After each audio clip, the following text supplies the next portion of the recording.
everyone, and welcome back to our channel Decades of Cooking, where we explore cooking through the generations. Today we're going to explore our childhood recipe by my mom, which is fish cakes. We had some leftover fish that we had gotten what she'd cooked actually, and it was some kingfish, and she saved some of the fish that was left over instead of throwing it away. And then we did some saltfish or codfish you've seen in our previous recipes, just a little bit different from how we'd shown it in our channel that we'd done, or the video that we have on here. This one has a little bit of spinach in there, and she used red onion, so you will see it came from the fridge, so everything is cold. And so this is the fish that we're going to use. You can just keep it in chunks because everything is going to be blended. And so we have the fish, and we continue with vegetables, herbs mainly. And herbs, we have some peppers, some bell peppers, the yellow and the red peppers, green. She chop up some also pimento peppers in there.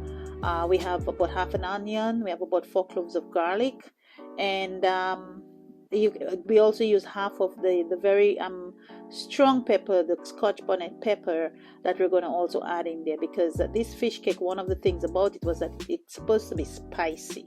And so we're going to add half of a Scotch bonnet pepper. If you want to use pepper sauce, hot sauce, something that's really spicy, hot, you can do that too. But the fresh Scotch bonnet pepper is just fine. We're also going to need some flour. Flour is the base, very important ingredient in there. You can do just white all-purpose flour. We're going to add some green pastinaid, or any kind of seasoning that you have that you blended together. We have some black pepper, definitely baking powder, you need that. You also need some salt for taste, some water to make the mixture, because you're going to make a batter. You have some turmeric for flavor and for color too. So these are the ingredients that we're going to use in our fish cakes, or Accra as we call it today. So from there, we're going to combine in the blender. Make sure you have something that can pulse. You're going to combine the fish and all the chopped vegetables, the chopped herbs in there, with a little bit of water. So that's what we're going to combine, and we're going to pulse it. We're not going to just blend it really, really softly. We're going to pulse it because we still want to maintain some type of texture. Again, heat is very important in this. So if you're someone who loves spicy, you can always add and adjust whatever you want to add to heat, whether it's the hot sauce or the actual hot pepper. If you don't like heat, you don't have to add any spiciness or hot peppers in there. So once your mixture is nicely pulsed, blended, not too soft with enough texture, not too smooth. So that's why I insist on pulsing. Then you're going to transfer it into a nice round bowl, because you're going to mix all the ingredients to that. In the bowl, once you've transferred your mixture into your bowl, you're going to first add some water to it, just to make it a little bit less, to thin it out a little bit, because you're making a batter. So you're going to add a little bit of water to it. You're also going to add some turmeric, and you can eyeball it. You can also add some of the green pastinaid in there, just for the flavor, just to flavor it up, and some black pepper.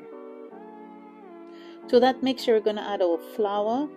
We first add 1 cup of flour, and we mix it around, and based on the consistency, we add more flour. So to that batter, we actually had added 2 cups of flour to that particular mixture. We also add 1 tablespoon of baking powder into that particular mixture. 1 tablespoon of baking powder. And so we first add the first cup of flour and the baking powder. We mix, and then we first mix, and then we continue adding the other cup of flour, and then we mix it. So we create a nice batter, not too soft, not too stiff. It has to be just right in between. You get a wooden spoon and you mix it all in, and it's really, this particular recipe is from the heart, because growing up, my mom used to make fish cakes, Accra, to sell on a Saturday with bakes. You saw the Johnny cake or the bakes in previous recipes. You can always check into the other recipes for it. And I used to literally have that. People used to buy bakes in Accra or fish cakes on a Saturday. Every Saturday we grew up. I guess the entrepreneurial spirit was there from things very small. So my mom grew up, I mean, it is a delicacy right now. We don't do it very often. As you get older, for health concerns, it does have to be fried, so it can take up quite a bit of oil. So, but it's really a nice delicacy when you go out. If you're having a party, you can make it with the pepper. It's really good. And once everything is properly mixed, you get your nice frying pan. Some people do deep fry. Again, that's my mom's recipe, and that's how she always did it. So she's going to continue doing it. Get a nice frying pan, and then you add, your oil in it. I would say add right about halfway of the frying pan with oil. You may have to add oil as you fry because it does absorb quite a bit of oil. But you can deep fry if you want to, but it's really your choice. But we're using this frying pan, just halfway fill the frying pan with oil. One thing before you fry it, always taste for salt and flavor. You can adjust the salt. As you know, she didn't add a lot of salt. You can adjust it because you don't want to make it salty. So you kind of want to adjust the salt in there.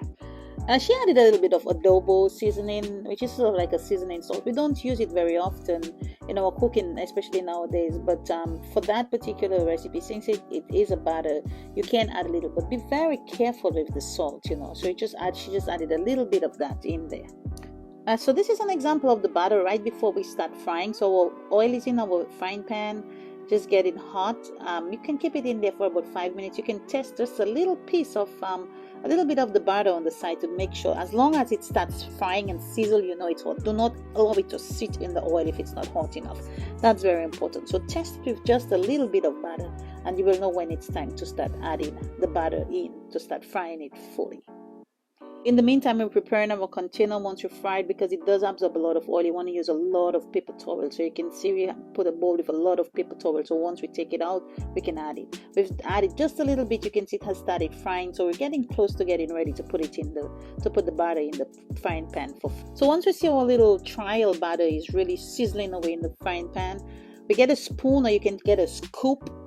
You can get like one of the wrong measuring cups, but we take like a nice tablespoon, and you just fill up the tablespoon, each tablespoon, and you put it into the batter. Just each tablespoon is just one Accra. And again, we're not doing the deep fry, so we're going to be flipping it over. Now, just one thing. Sometimes when you fry, if you feel that your batter is not thick enough, you can do your first batch and make the adjustments. Maybe add some flour to it to make it a little bit stiffer, but it's up to you.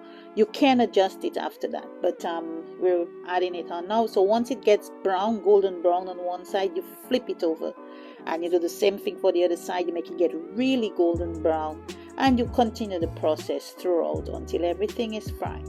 And as you remove them once they're nice and brown on both sides, ensure that you don't put the fire too high, but you don't want it too low either. So I would suggest kind of like closer to the medium high heat right there, so that it doesn't absorb too much oil, but it still fries in a way that it maintains its crispiness and it is cooked on the inside. So that is what you want to pay attention to. And guys, don't be afraid to use paper towels to absorb the oil as it fries. Be generous. I normally put a layer, and I keep layering the paper towels every time we have enough, so that it just keeps absorbing the oil, because that's very important. Guys, and once you've fried everything, here you have it, nicely presented. You can use it at a party. You can, if you're having a little fun evening with friends, you can use it also. I know it's very commonly used in from our country. Use it very commonly when we have parties. You can garnish it up. You can use a salad. You can use it with, a nice cabbage and carrot or papaya salad would pair very well with that. So enjoy, guys. Try the recipe sometime. Do your own variation. Saltfish alone is just perfect with it. We had other fish, but the beauty of that is in the actual saltfish. The salt from the saltfish does wonders for it. So do enjoy, guys. Do visit us again, and don't forget to subscribe to our channel so you can get these types of recipes, the old, the new, the what's going to happen in the future, and just enjoy the channel with us, guys. Thank you.